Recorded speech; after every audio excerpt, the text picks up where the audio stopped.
পুরুষ, ৩টা অক্ষরে শব্দ গঠিত হচ্ছে পুরুষ। যতটা ছোট শব্দ তাদের মহত্বটা কিন্তু ততটাই বড়।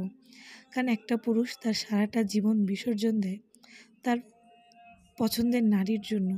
সেটা হতে পারে তার মা, হতে পারে সেটা তার বোন, হতে পারে সেটা তার স্ত্রী, বা হতে পারে সেটা তার মেয়ে।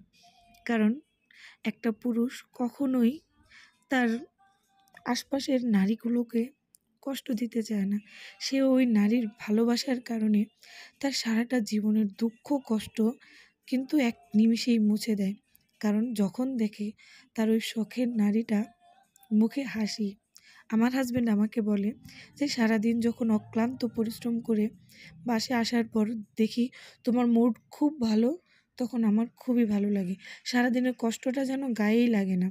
আর যখন এসে দেখি কোনো না কোনো কারণে তোমার মন খারাপ, তখন কেন জানি আমারও মন খারাপ হয়ে যায়। এটা আমার ব্যক্তি চিন্তা চেতনা। জানি না আপনাদের কি হতে পারে। আমার সাথে অনেক কথারই আপনাদের অমিল হতে পারে। যদি আমার কোনো কথায় আপনারা খারাপ ভেবে থাকেন, অবশ্যই সেটা আমার ক্ষমার চোখে দেখবেন। কারণ আমি কাউকে ছোট করার জন্য এই ভিডিওটা বানাইনি। আমি শুধু পুরুষের মহত্বটা জানানোর জন্য আপনাদের সাথে কিছু কথা শেয়ার করছি। কারণ পুরুষের সব কথা বলে হয়তোবা এই ভিডিওতে শেষ করা যাবে না। কারণ পুরুষের মহত্বটা অনেক বেশি। কারণ পুরুষ, একটা ভালো পুরুষ তার জীবনের সব কিছু বিসর্জন দেয় শুধু আমাদের নারীদের জন্য। একটা পুরুষ সে রিক্সা চালাক, মাটি কাটুক বা যত যাই করুক না কেন, একটা পুরুষই কিন্তু আপনাকে রানী করে রাখে। সেটা হতে পারে আপনার বাবা, ভাই বা স্বামী বা আপনার সন্তান। সেও কিন্তু পুরুষ। কারণ আমাদের আশপাশে অনেকেই আছে, বলতে পারেন যে আমাদের খারাপ পুরুষও আছে। হাতের পাঁচটা যেমন আঙুল এক সমান না, সেরকম সবার স্বভাব চরিত্র ব্যবহার কিন্তু একরকম না। কিন্তু খারাপটা বাদ দিয়ে একটু ভালোর দিকে চিন্তা করুন। একটু দেখুন তো পুরুষগুলো আমাদের জন্য কত কিছুই না করছে। একটা পুরুষের সারা জীবনের জমা পুঁজি, সারা জীবনের পরিশ্রম সব কিছু জুড়েই কিন্তু একটা নারী। কারণ একটা পুরুষ কখনোই তার নারীকে ফেলতে পারে না। সরি, একটা ভালো পুরুষ, যেটা আমি বারবারই বলছি। একটা পুরুষের ঋণ কখনো কি আমি বা আপনি ঋণ শোধ করতে পারবেন? কখনোই না। কারণ একটা পুরুষ যেই পরিমাণ পরিশ্রম করে, আমরা নারীরা কখনোই করতে পারবো না। হ্যাঁ, আমরা নারীরাও পরিশ্রম করি, কিন্তু কখন করি?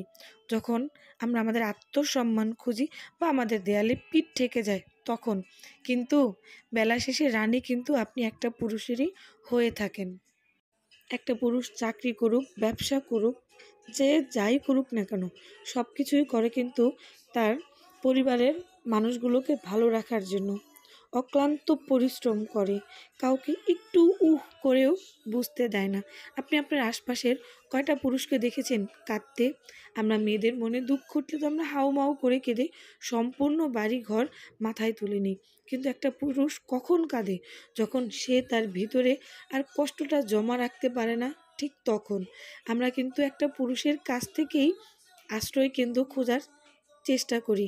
কারণ একটা কথাই তো আছে, অনেক কবিরা বা অনেক উপন্যাসে কাব্যতে লেখা থাকে, আমাদের আশপাশের পুরুষগুলো যত ভালো হবে আমাদের জীবনটা কিন্তু ততটাই রঙিন হবে।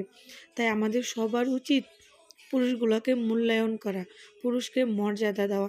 কারণ একটা ভালো পুরুষ কখনোই আপনাকে নিরাশ করবে না, কখনোই আপনাকে প্রাধান্য ছাড়া রাখবে না। তার জীবনের চেয়ে বেশি প্রাধান্য কিন্তু আপনাকেই দিবে। কারণ পুরুষ আমাদের জন্যই অক্লান্ত পরিশ্রম করে যায়, যেটা আমি বারবারই বলছি। পুরুষের ভালোবাসা আসলেই ভয়ঙ্কর সুন্দর। কারণ একটা পুরুষের ভালোবাসা কখনো আমরা মাপ করতে পারবো না। কারণ সে মাপার মতন ভালোবাসা আমাদের বাসেই না। তার ভালোবাসা তো আকাশের মতন মহান, সেটাকে কখনো আমরা পারবো মাপ করতে? ভালো থাকবেন, সুস্থ থাকবেন, এই বলে আজকে বিদায় নিচ্ছি। ধন্যবাদ সবাইকে।